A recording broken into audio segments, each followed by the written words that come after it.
Y'all want to hear some crazy? Look, I keep telling y'all the privileged attitude of a lot of these cops. So check this out. There were 4 Seattle police officers who participated in the January 6th insurrection. They now are appealing to the Washington State Supreme Court because they don't want their identities to be released. The attorney representing the officers, said the cops had a First Amendment right to attend a political rally, and releasing their names could subject them to potential violence and harassment. You mean like the violence and harassment we're seeing right now? It took place on January 6th against other cops.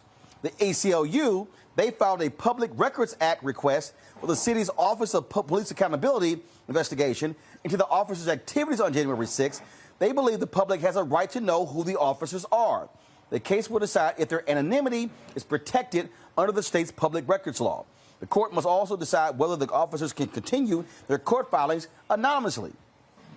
The case was taken under advisement by the High Court and will be ruled upon later. I mean, this is the crazy thing that happens, that keeps happening, Robert, where police officers think and they operate. There are 2 forms of justice. One for them, one for the rest of us. You're absolutely correct. And I think that this January 6th investigation, they've done a very good job of getting to the bottom of some of these lower level people who attended the rallies. And these officers kind of are lumped into that lower level group of people. But I think the focus is going to have to be the folks who are on the other side of that barrier and how we're going to bring them to justice. The police officers and those Capitol police officers who we saw on video opening up the gates and letting people in. They want the Congress members who are escorting people around, showing them around the Capitol prior to it happening. The Congress people who are tweeting out the location of the Speaker of the House and the Vice President for the mob to come murder. Those are the people we need to be getting at. Who paid for all these rednecks to get to Washington, D.C.? Them hotels are not cheap. Who paid for all those buses for them? Who paid for the hotel? Who fed them? Who organized this? We've got none of that information. So you're getting a lot of low-level people on trespassing violations, disorderly conduct violations, those sorts of things. This is not getting to the bottom of who started and what was behind this insurrection. And do you think all those people just went home and said, well, I guess it didn't work that time, I guess we'll go back to civil society? No, they're just waiting for their next opportunity to do this again. And now, because that was the dry run, now they understand what they did wrong and what has to happen. So what happens if that exact same mob comes back in 2022 or 2024, where we're inaugurating the next Democratic president? What's going to stop those people from coming back, this time armed, this time with maps, this time with a real plan to execute it, and not simply this riot that took place? Because right now, if you're not getting the leadership, if you're not getting the people who coordinate, if you're not getting the money people behind it, then these officers and others just like them are going to be able to do this again, and there's no recourse from the American people to defend their democracy. Scott? Yeah, Roland, this is an illogical lawsuit. Actually, it's a stupid lawsuit. I guess the Supreme Court will take it up at the state level. But here's the deal. You have a right to protest. You have a First Amendment right to gather and to express yourself.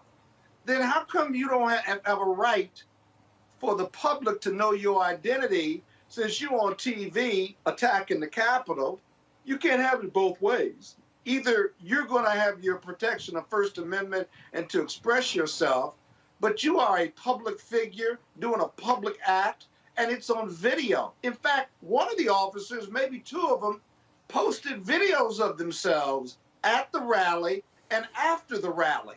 It's on social media as well. And so if you have that First Amendment right to express yourself, well, why do you want to hide your identity then? You don't want to hide your words. You don't want to hide your treasonous conduct. You don't want to hide, you argue that you didn't participate, but I would suggest if you were at the Capitol, you were part and parcel of whatever was going on around there. Why are you afraid of the people knowing who you are? You're afraid of violence? Well, again, here you go. You drove that negative narrative. And by the way, people know already. You're on a video. Your friends and family and community people know who you are. So it just doesn't make any sense whatsoever. But that white police privilege and a pretty dumb argument, it'll be interesting to see what the Supreme Court does with it. But I don't think they've got a snowball's chance of convincing the Supreme Court that their identity is not relevant, appropriate, or material, or important to the public on the journalistic standards. It just makes no sense whatsoever. Folks, back to our Roland Martin Unfiltered video in just one moment. Betty is saving big holiday shopping at Amazon. So now, she's free to become Bear Hug Betty. Settle in, kids. You'll be there a while. Ooh, where you going? Time to be smart. Roland Martin's doing this every day. Oh, no punches! Thank you, Roland Martin, for always giving voice to the issues. Look for Roland Martin in the whirlwind, to quote Marcus Garvey again. The video looks phenomenal, so I'm really excited to see it on my big screen. Support this man, Black Media. He makes sure that our stories are told. See, there's a difference between Black Star Network and Black-owned media and something like CNN. I got to defer to the brilliance of Dr. Carr and to the brilliance of the Black Star Network. I am rolling with Roland all the way. Honored to be on a show that you own. A black man owns the show. Folks, Black Star Network is here. I'm real revolutionary right now.